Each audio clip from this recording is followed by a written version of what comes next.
What's good, Iron Army? The Iron Jaw here, and today I just want to talk to y'all real quick. Now, we all love Pokemon. We wouldn't constantly play the game, watch the anime, or collect the cards if we didn't. However, there are these special trainers in each region of the Pokemon world that all the trainers look up to and idolize. That's right, today I'm talking about the Pokemon Champions. Pokemon Champions are the trainers you defeat after finding and defeating the 8 gyms and then defeating the Elite Four.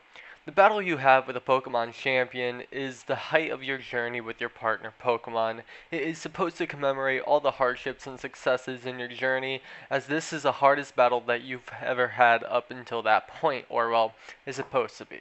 It's not like you just trained your Pokemon to level 100 just to sweep anything that came your way. Keep in mind, these are just my opinion, based off what I went through when I played the games myself, not off of someone else's lists or experiences. So, with all that in mind, here are my top 5 favorite champions. Start off with number 5, Alder. That's right. Alder is the Unova Region Champion, the 5th installment of the Pokemon games, but there's always something about him that always stood out to me.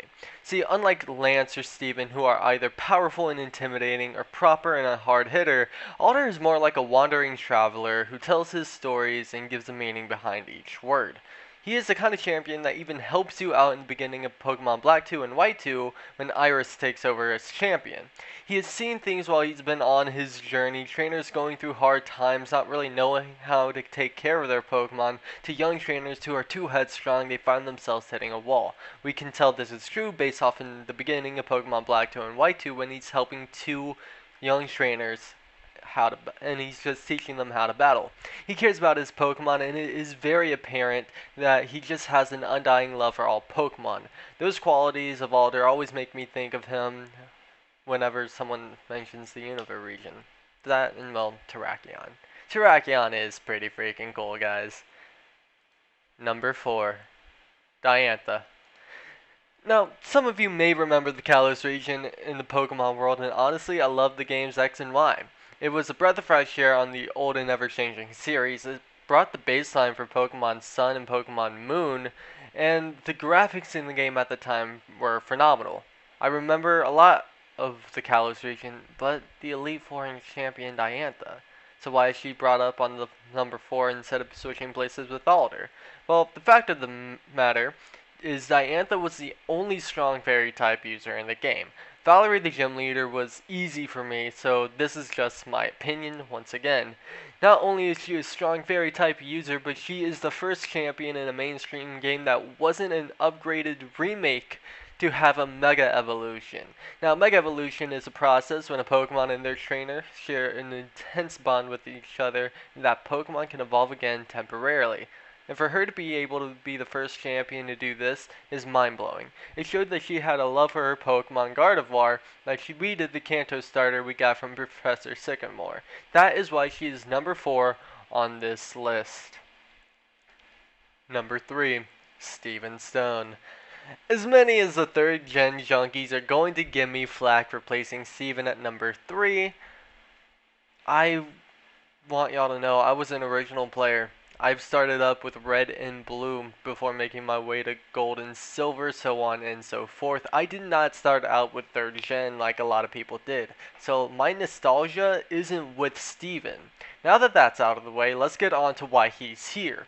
Steven was something different out of the champions we had so far. We had Blue, then Lance, or, you know. We started out with Blue in Pokemon Red and Blue, and then we knew Lance from Pokemon Red and Blue because he was the Dragon type Elite Four the Dragon type Elite Four guy. So we didn't know Steven, and we didn't know him. We went on a quest for his father, it's Mr. Stone. Coincidentally, Steven is the only champion we know the last name of. But we went out to find him, and we didn't know he was a champion until he told us while we were on our journey. Like I said, we first meet him outside of Dewford Town in Granite Cave when we have a letter to give to him. And we go on to talk to him as our journey progresses. And before fighting the Steel-type Master, we had to get past an extremely hard Elite Four. But in the end, it was really worth it just to see that Metagross. Number 2, Yourself. That's right. In Pokemon Sun and Moon and their Ultra counterparts, the first ever champion of the Alola region is yourself, the player. And every time you defeat the Elite Four, you defend your title, dealing with what challengers you would have to face. It was a brilliant idea on Nintendo's and Game Freak's part, and I honestly love those games for that one detail alone. They finally looked back on the games when you were supposed to be the champion, but you continuously had to fight the previous one. It made no sense to me. Even as a kid, I was confused of fighting Blue for the second time when I already defeated him. So for the final games on the 3DS system, it was a perfect way to end it off on. Seeing your journey at the end with Hal and Lily really brought a genuine smile to my face. Yeah, even though a lot of the people in the world thought the characters were annoying, it just reminded me of me and my friends from my old neighborhood and how we annoyed each other, but there was still that bond of friendship and love between us that we just loved being around each other for. So, yeah, let's go on to number 1, Cynthia. Okay, those of you who watched my Pokemon Insurgence Randomizer Nuzlocke Challenge Let's Play, y'all should know that my favorite generation is Generation 4, so this really shouldn't be a surprise to people. Cynthia is one of the few champions like Diantha and Alder who have a diverse team, which makes it a bit more difficult to fight her more than Lance as an example, because he's a Dragon type user. You just bring an Ice type and you run through him. Well, now Ice and Fairy.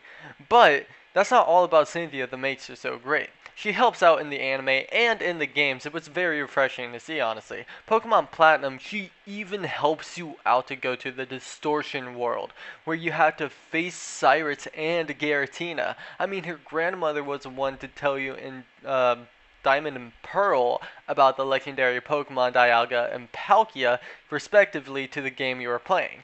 It gave us a bit more of that character development to know her family is one of the oldest in the Sinnoh region and have the most knowledge of the gods.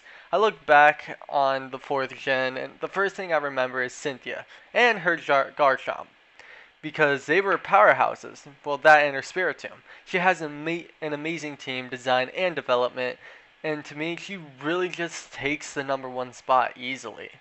So, that's about it. Keep in mind, these are just my opinions. I know recently having an opinion can cause a lot of people flack, but I implore you, ranking of this list is not fact. People are entitled to their opinions. I want to make this video considering I never really see top 5s or top 10s anymore. Anyways, if you want to see more top 5s and top 10s, hit that like button down below, share it with your friends, and subscribe. Also, leave down your top 5 champions down in the comments section below. I would love to see what you all think. Anyways, guys, I will see y'all in the next video. Bye, guys.